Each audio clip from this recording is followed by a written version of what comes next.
Kevin, are my lips black? Because your lips are black. Is my teeth turning black? Yes, your teeth are black. Oh, great. We just became the Idaho Hillbillies for ice cream for breakfast. Or it's like a weird thing on Willy Wonka. Violet, you're turning violet. Oh, it is her. Mm-hmm. Yeah. Say, you play indoor league. But yeah, I play now, but I wasn't a soccer girl. Like as far as like rules, I got a blue card the other night, and I looked at the ref and I said, "How did I do that?" Like I didn't even know. And he's like, he spoke a different language, but held up that blue card. I'm like, but I don't even know what I did. So I don't know rules or mechanics of soccer, but I love to play now. Wait, what is a blue card? Yeah, because I know a red card and a yellow red card. I got blued and I got sat out for like 3 minutes. Because there's a yellow card and then there's a red card. Yeah, in volleyball we have red, yellow, but in soccer I got a blue card. Indoor soccer at Play It Again or Play It Boise. Mm-hmm. It's blue. Fun.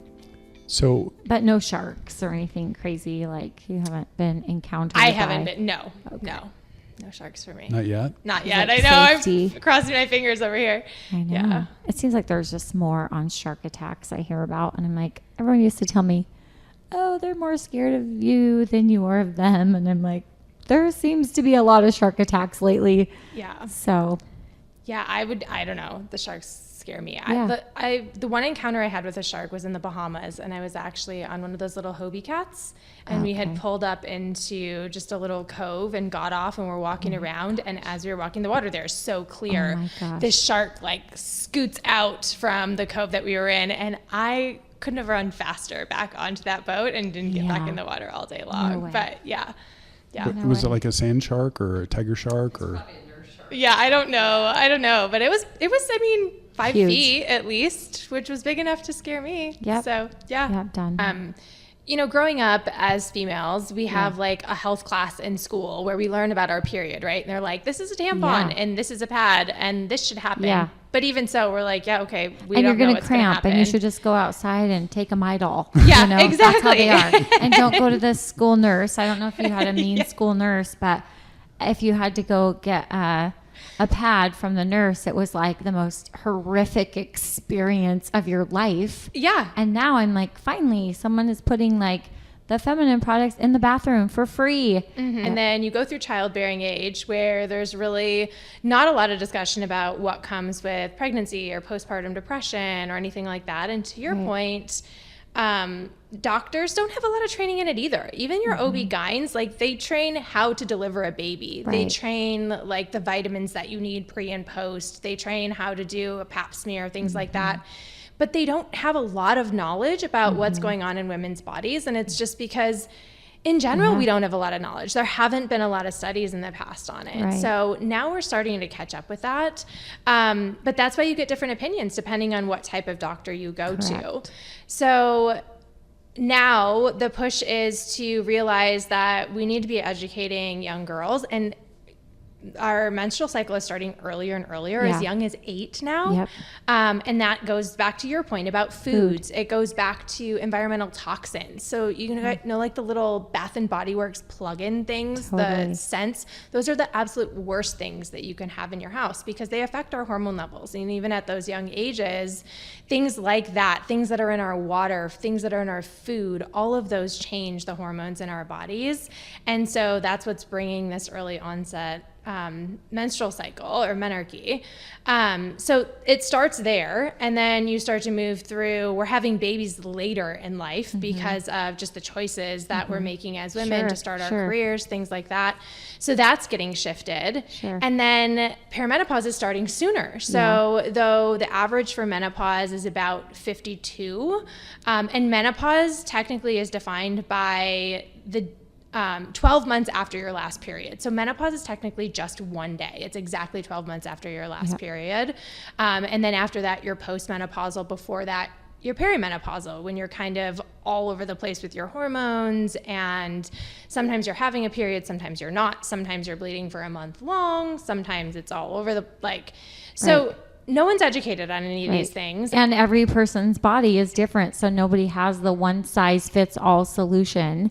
And, you're just talking to your friends about it. I think For me, like if I'm to break it down, I think it comes down to one, just being education. So education at that younger level about what is a period, why does it happen, where are the fluctuations in the hormones that actually cause the menstrual cycle, and what does that mean? Yeah, what is the shedding of the uterine wall?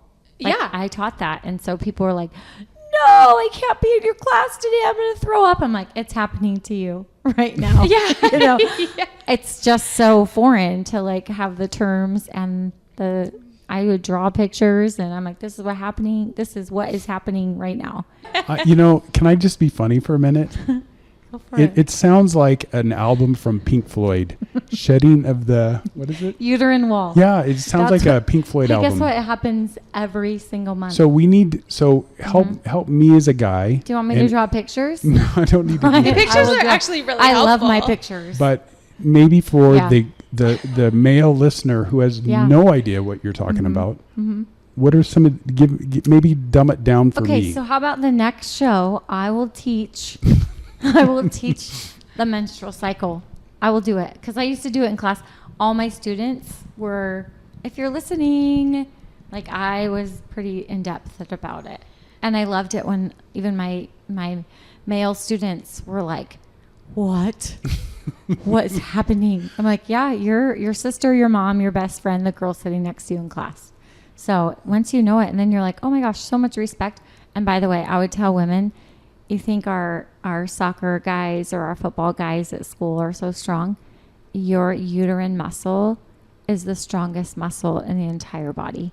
And thank it for the cramps that it gives you outdo any boy in this entire school any day. And I'm like, that's empowering. Yeah. And I would tell them that. And then I'm like, so just put your head up high. You can do anything. I'm not talking about giving childbirth. I'm talking about the everyday muscle contractions of shedding the uterine wall. And when does this happen? Every month. 28, 32 days. When a girl or woman's on her period. Okay. That's the bleeding. Okay. See, I learned something. Yeah. It's fascinating. We're amazing. And then we make it all over again to do the same thing every 30. Your cycle can be 21 days, 24, 26, 28, 32. Some people have a lower BMI and that affects, or more, or hormones are out, or lots of studying or tests or whatever can change it in your food and your diet. Yeah. So, I think in a nutshell, I think the easiest way to break it down is that you have a cycle, which is like she said, every, let's say 28 days on average is what the cycle is. It starts with the first day of your period. So that's considered your menstrual cycle, and it usually lasts 5 to 7 days. From there, you go into what's called your follicular phase. So that's the next part of your cycle, that 28-day cycle, which leads you to ovulation. So ovulation is when an egg is actually released from the ovaries, and that's how you can get pregnant. If a sperm fertilizes that egg when it's released, then a baby can form. If it doesn't, then it just ends up flushing out. Right. The whole goal of that egg is to get fertilized. Exactly. Yeah.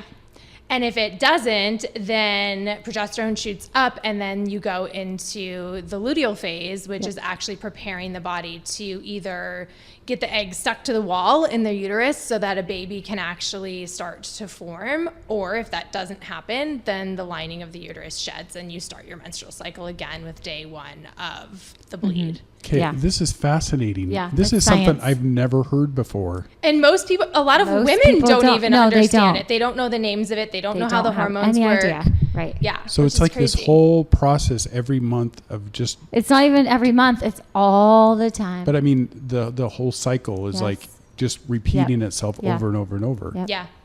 Had a few purposes, but my principal purpose was to go and to explore my family of origin and to visit people in my family tree who I'd never met, and to go to places where my family had come from in the US and in Europe. So the very first day that I got into the United States, it was a Sunday, and I'd arranged to meet some cousins who live in the Palisades area, actually. So their house is burnt down now.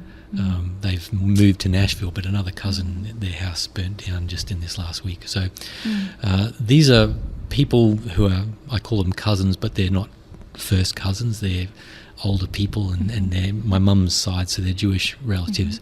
So I got to LA the first night. I had arranged to have dinner with one of these cousins, and her name is Julie Corner, her maiden name, and her husband Steve Greenberg. So Julie and Steve, I get to their house and I knock on the door, and Julie opens the door and she looks at me, and I introduce myself, and she looks and says, "So how are we related again?" And so I go, "Well, the guy that connects our families is a man named Nathan Kona." And she goes, "Wait." And I go, "Okay," I'm still standing in the doorstep. And she goes to a room just next to the entry, and she comes back with a big framed photograph and says, "Do you know who this is?" I have no idea. And she says, "This is Nathan Kona." And I go, "Well, he's the guy that connects me and you together." She says, "Do you know how I got this photo?" I don't. She says, "Well, 2 days ago, I was at another cousin's house clearing out the house because the mother had died, and my cousin said to me, 'Julie, I think you should have this photo.'" And she says, "Who is that?" And he says, "It's Nathan Kona." "Well, why do I need it?" "I don't know, but I think you should have it." I visited a cousin in DC. He lives just across the Potomac in Virginia, but he works in DC anyway. He is a family historian. He's a young man, so he was back then, I think, 28 or 29 years old, and had a wife and also a Jewish man. And he knew that I was going to Europe, and he says, "Oh, are you going to the Czech Republic at all?" I said, "Yeah, I'm going to Prague." "Well, do you think you could go and do a couple of things for me while you're there?" I said, "Sure." So, but it's now called Ratusznik, and he said there's an old Jewish cemetery there, and in there is a headstone for one of the people in our family that connects us. And he said, "I need the details on that headstone. I know it's there, but I don't know what's on it." Yeah, but I drive to this place, and I drive through this town, and it's the sleepiest little thing you've ever seen.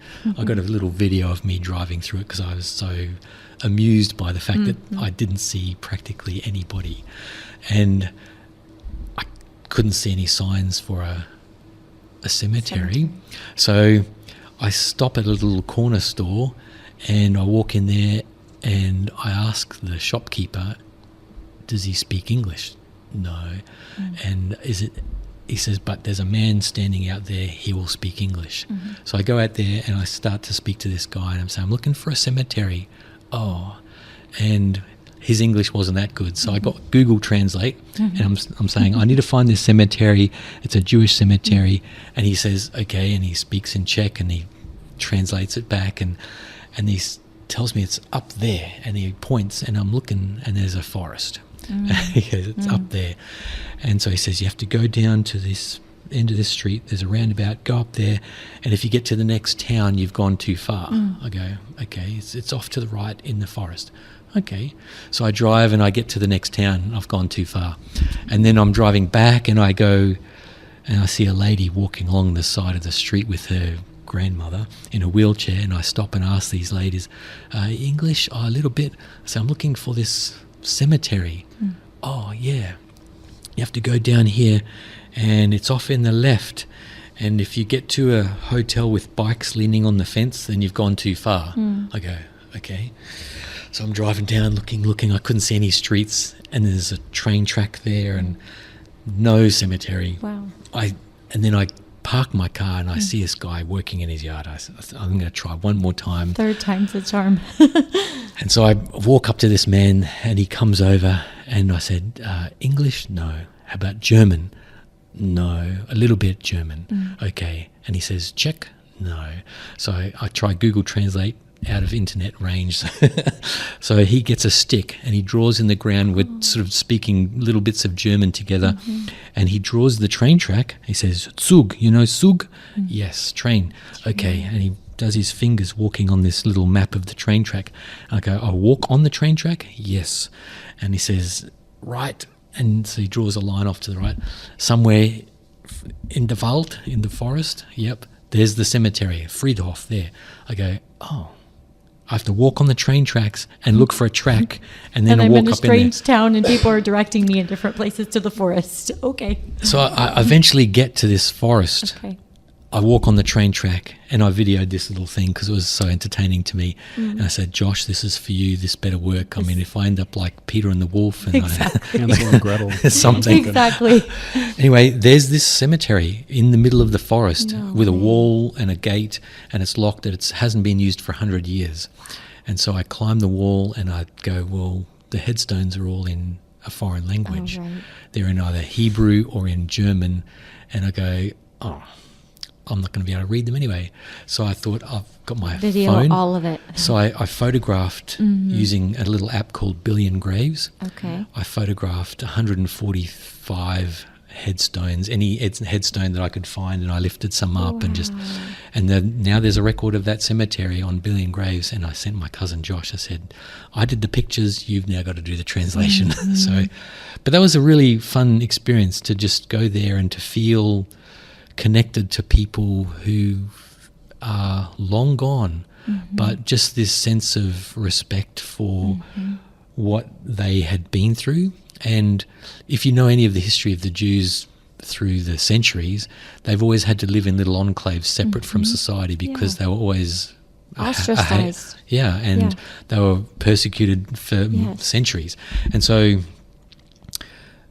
knowing that meant that I felt kind of a little bit more compassion and connected, and just felt such a sense of reverence for. So Joel, was that cemetery, I just have to ask, first of all, did your cousin find what he wanted? He did, and it was an 800-year-old connection. And so your video picked it up?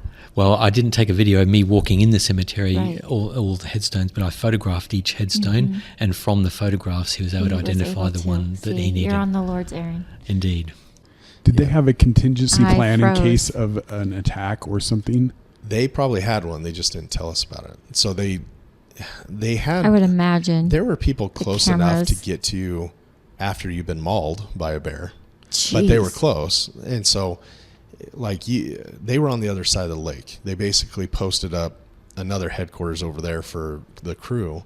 And so if something were to happen, they're watching constantly. So they know. And so if a bear came into my camp, I would imagine they'd already start getting close to my camp, just assuming okay, if anything goes bad, we're here. They don't want you to die. It doesn't look good.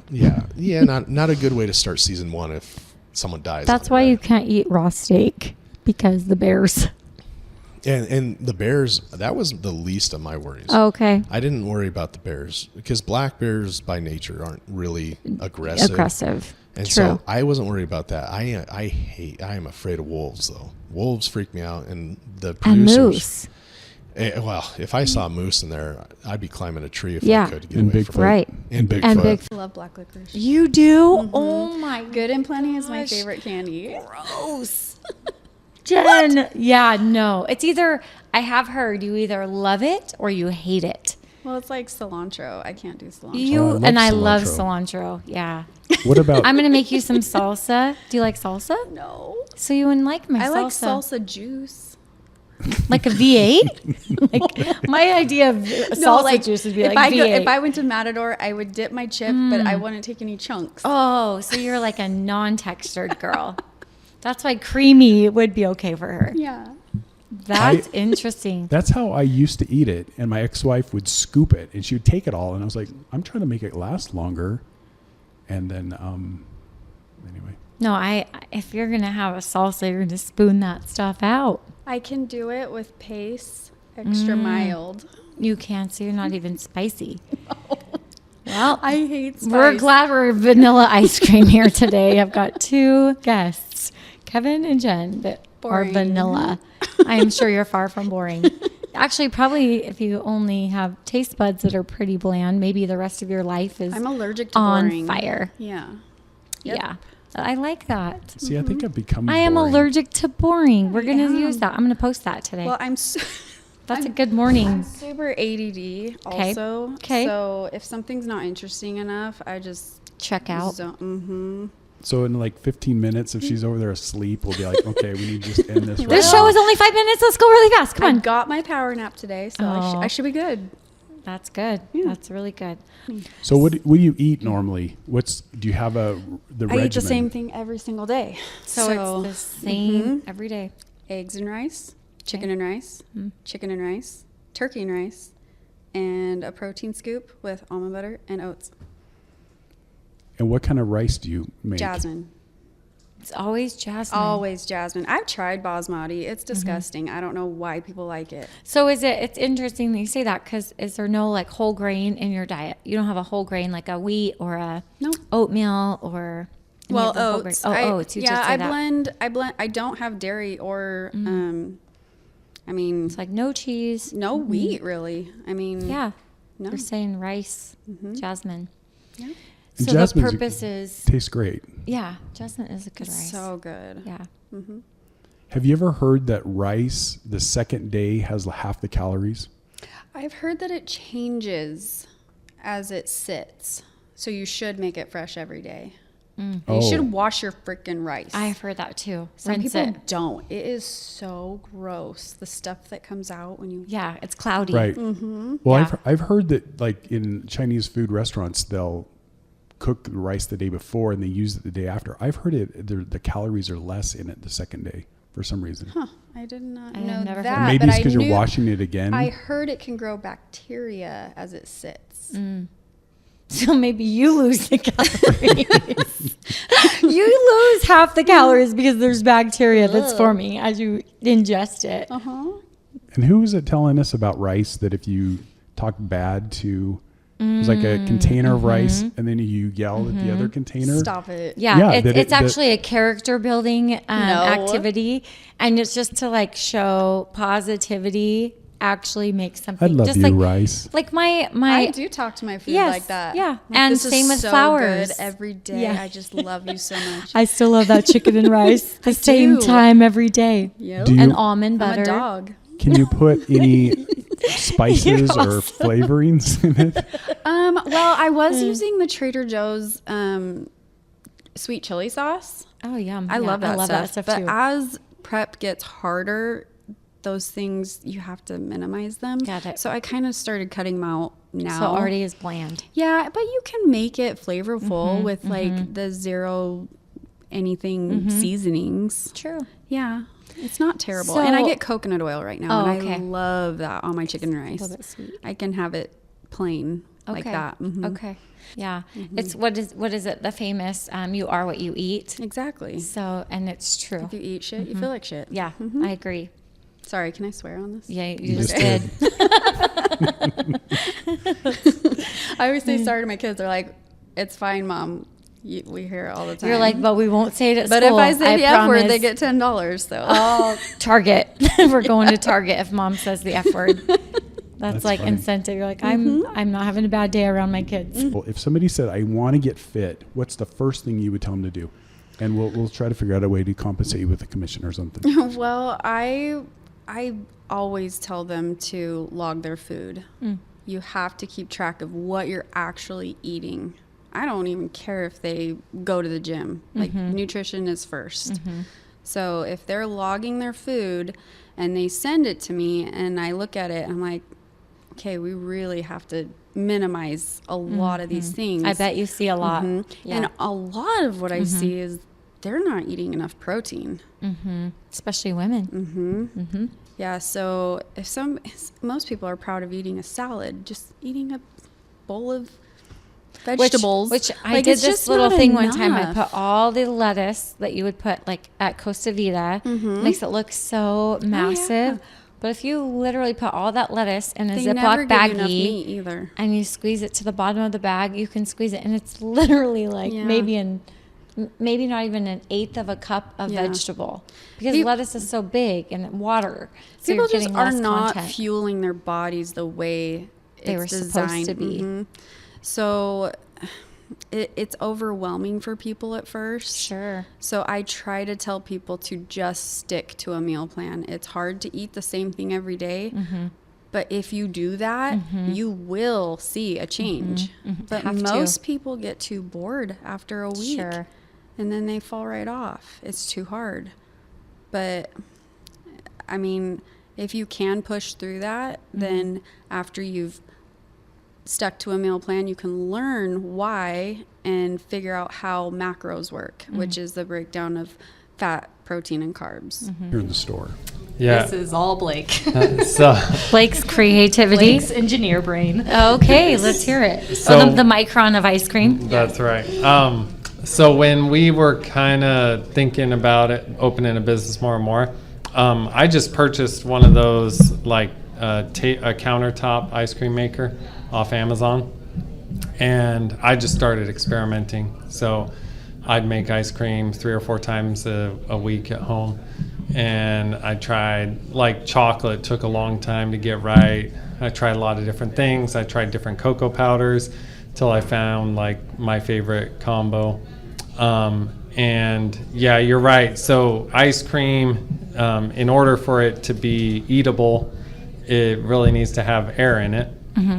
And there's actually some like technical, I don't know, ice cream actually has a legal definition. So it can only be 50% air max.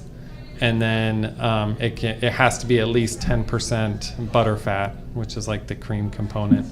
Who came up with that? I don't know, but That's a real thing? It's actually For a legal, commercialized ice cream, definition. they have a legal to call it ice recipe. cream. Yeah. Oh my gosh. Does it turn into gelato or something if it doesn't fit within those guidelines? Yeah. So so a lot of gelato, technically like the gelato they make in Italy is typically like around 4% butterfat, although there's not a legal definition for gelato, so that can change. But that's usually a higher sugar content for that gelato to balance it out. But like in experimenting and stuff, we ended up going with like about an 18% butterfat, which is very high.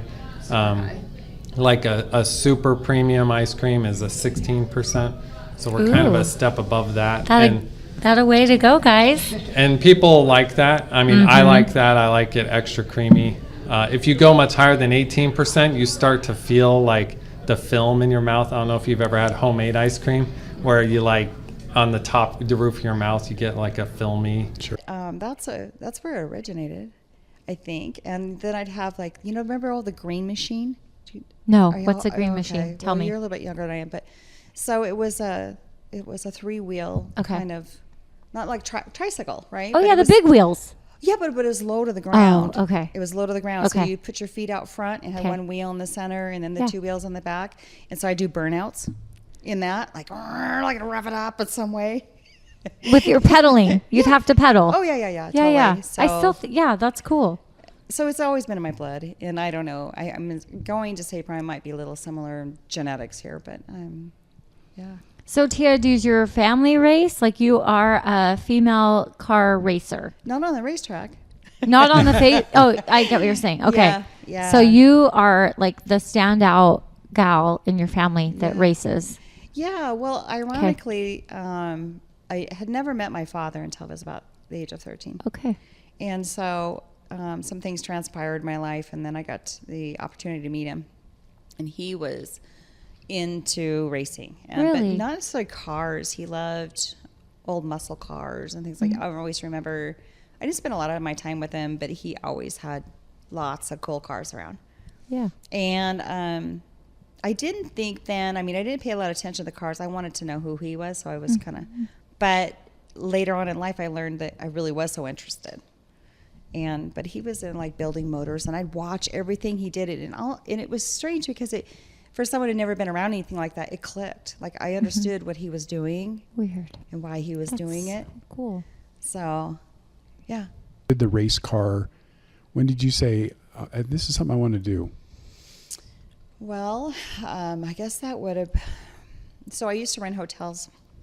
And so I did some marketing research, and I was trying to figure out business that got done a little bit slower. So we kind of did some checking into some marketing areas and who's coming into town. And one of the things that popped up was NHRA travels pretty frequently to Boise to Firebird Raceway. And so I decided that I would just head on out there to find out what all this was about. I went home and I baked baked cookies, and I put them on a platter, and I was ready to put my business card on there, and I was going to go out and introduce myself because I wanted these people to be staying in our hotels. And so very naive. I really didn't know. I had never been around that type of industry before. I just had a fascination with it. And I went out there with my cookies and my business card, and I met some NHRA, some nitro funny car racers. And oh my God, they're so badass. Sorry.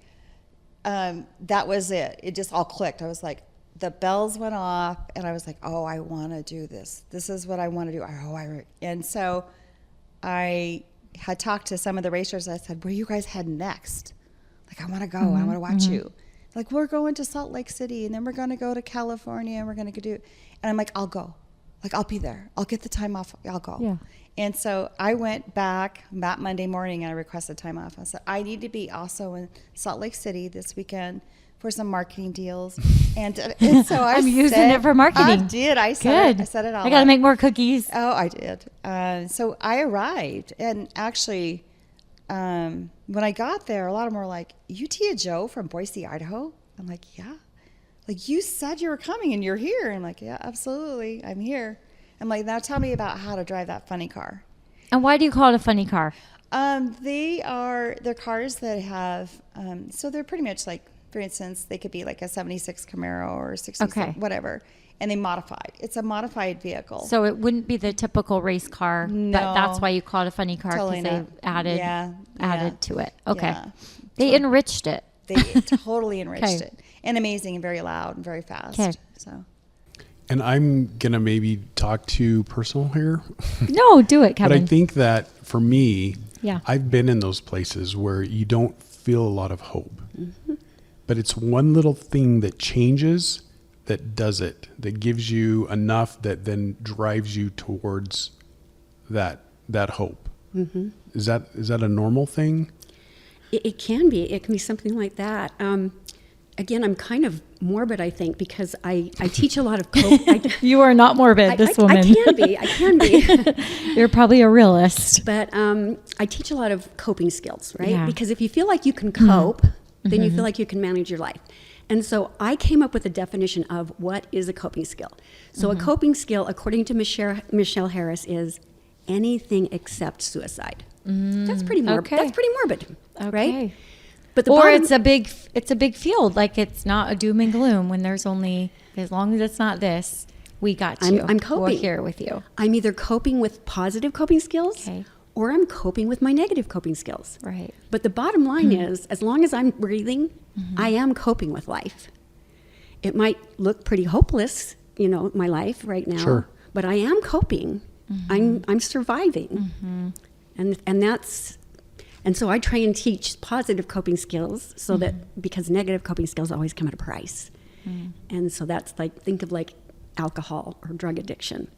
I'm feeling bad, so I go drink to feel better, but then I get a driving ticket on the way home, and I lose my license, and then I have to take an Uber home, and my spouse is mad at me because I got my license taken away, and then I crash and sleep for the night, but I've got a hangover the next day, so I don't hear my alarm.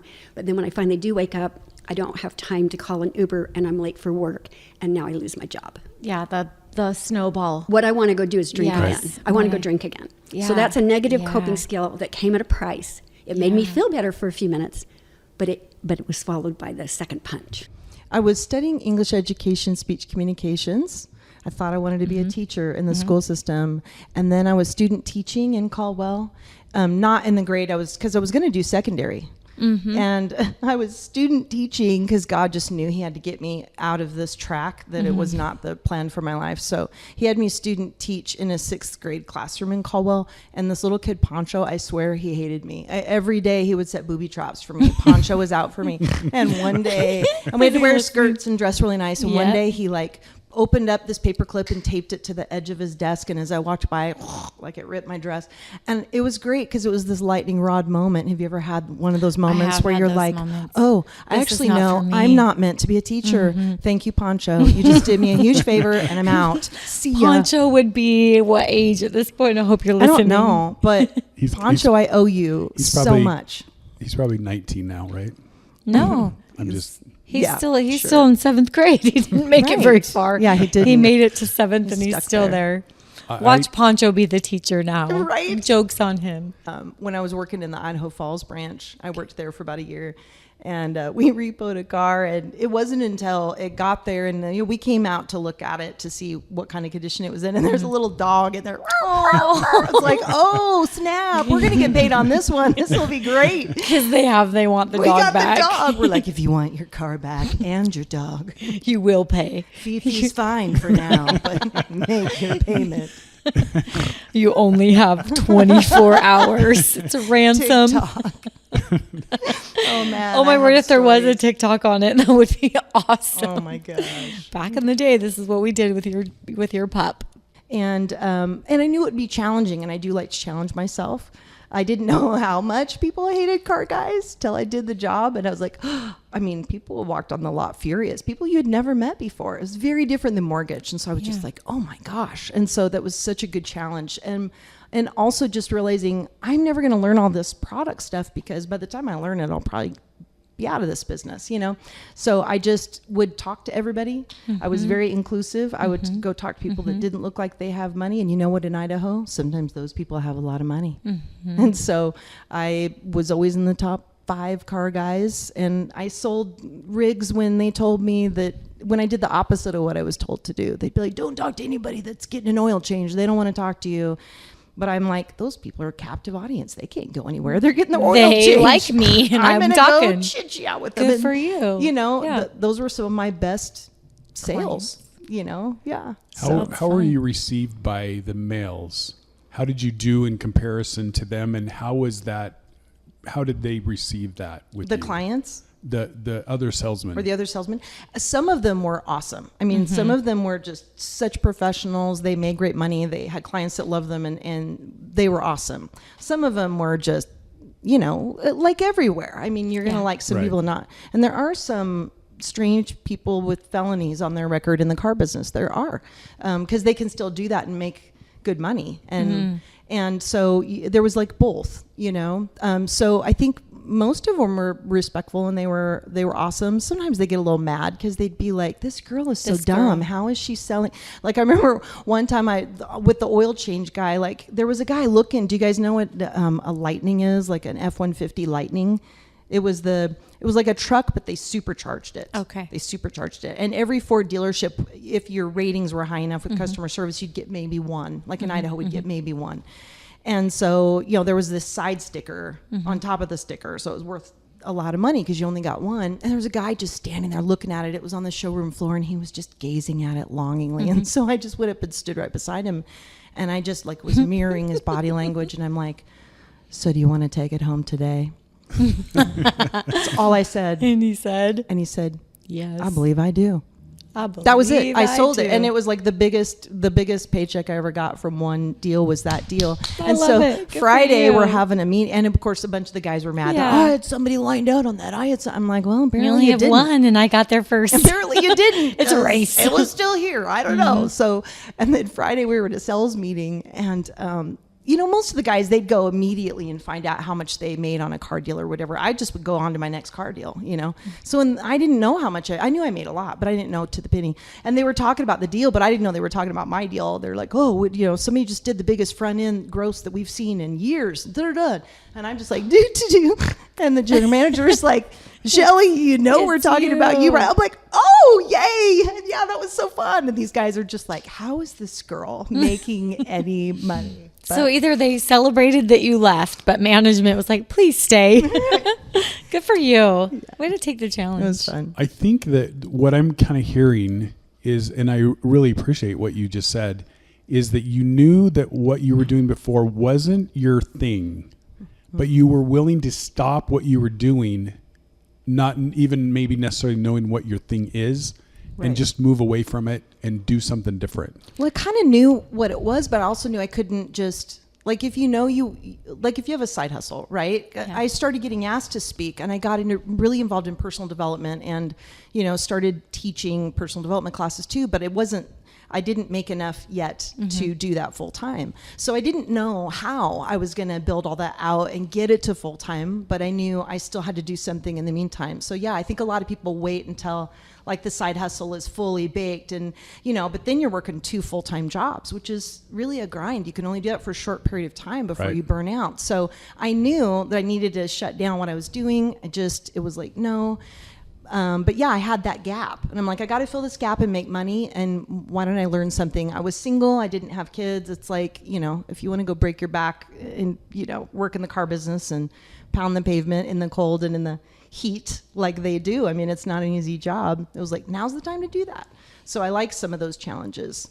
Going on dates around 16 years old. But, a good period of time. Yeah. So the thing that I just gush about is the fact that when Jaycie and I met, it was probably one of the hardest points in my life. And she had this kind of moment, and maybe you could help tell me what that was like, because I haven't really been inside your head in that. Yeah. When you found out the full scope of what cystic fibrosis was. Yeah. Lifelong. Yeah. Yeah. And, because we'd gone on a couple of dates at that point, and I finally was like, by the way, kind of full disclaimer. What was your mental process?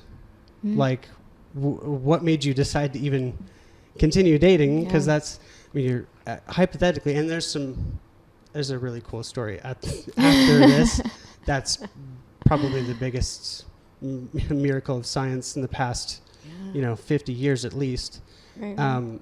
That happened after we were married, but before, when you found all this out, what was kind of going through your mind? I mean, when I was dating and stuff, medical issues, that's not really something you think about a whole lot when you're dating. Like, you think about the typical questions, like getting to know somebody, getting to, figure out what they do for a living, what their ambitions are, career, things like that. But, medical stuff wasn't really even stuff that was on my, horizon of stuff to ask about. And so when we were dating, I think it was more getting to know him a little bit at first, and then I could obviously tell that was something that, I guess I was getting a sense that there was something more medically that I needed to ask, but that's also kind of intimidating. Was it the wheezing? It was the wheezing. It was the wheezing and the coughing, and I was like, okay, he has a cold all the time, he's constantly sick, or there's something else up. We will never kiss. Yeah.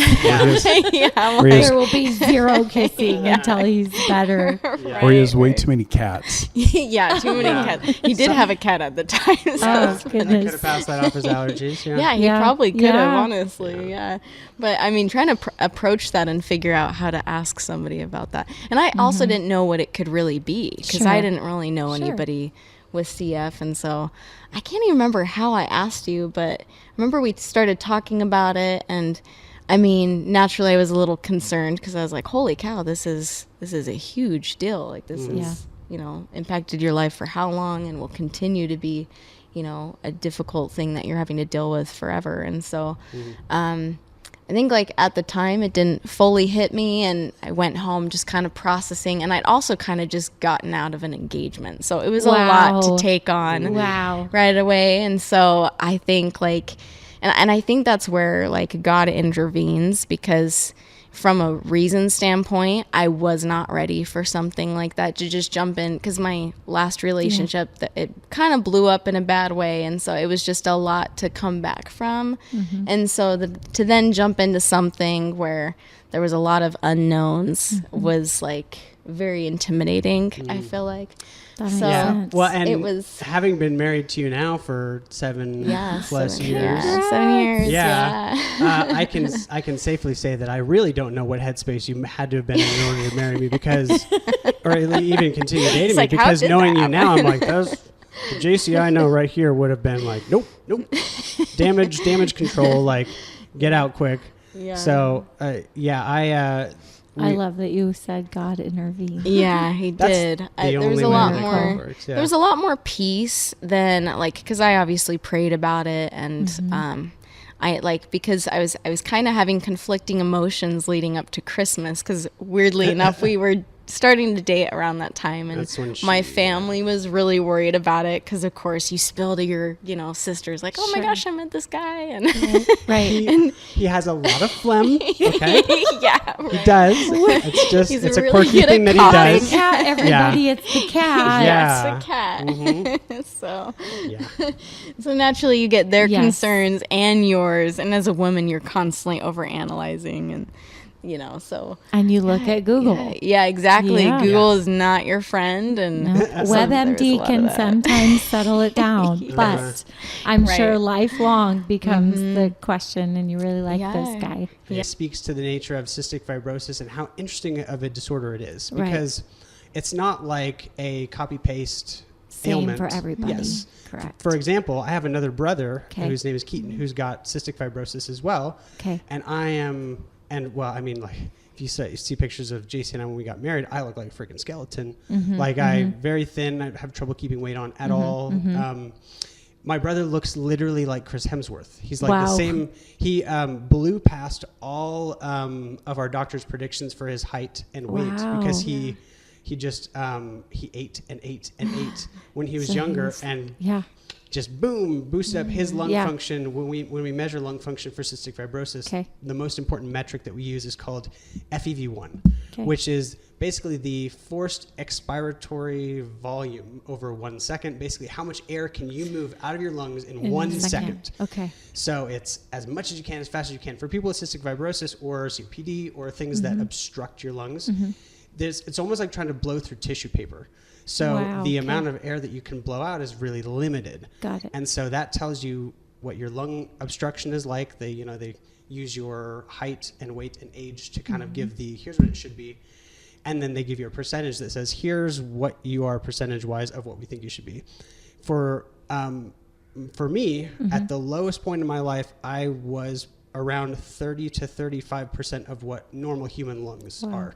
So very, very low. That's transplant list like levels. Lung transplant. And I'd had several conversations with doctors who said, we should be thinking about putting you on a list because it's going to be a Okay. while for you to be able to get a new pair of lungs. Yeah. And my brother, Yeah. kind of to contrast, he's always been over 100. It's like Wow. almost on the lung Yeah. side of it, almost nothing. He does get chronic sinus infections that create like polyps and obstruct his nose, but it doesn't affect his body in Breathing. the same way. Got it. And Yeah, I'm we interested do. though, because as a Yeah. perspective of somebody who's had like what people would consider very deadly disease for Yeah. most of my life. Yeah.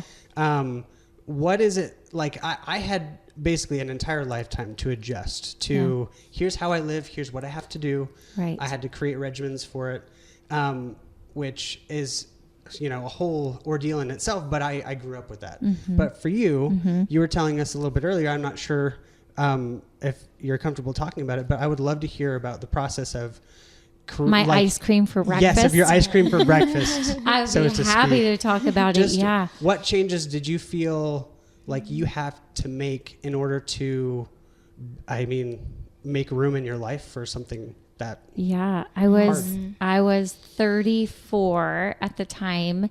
So getting that diagnosis of, hey, you have a cancer, and it hits you, right? Like, no way, first thing that comes to mind, I'm a mom. Like, I have 2 kids. There's no way I have this.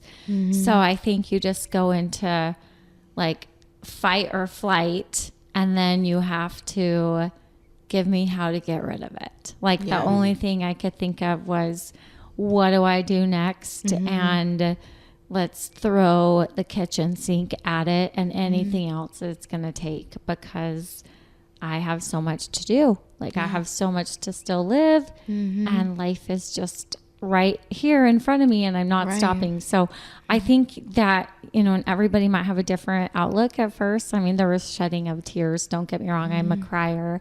So I express a lot through tears.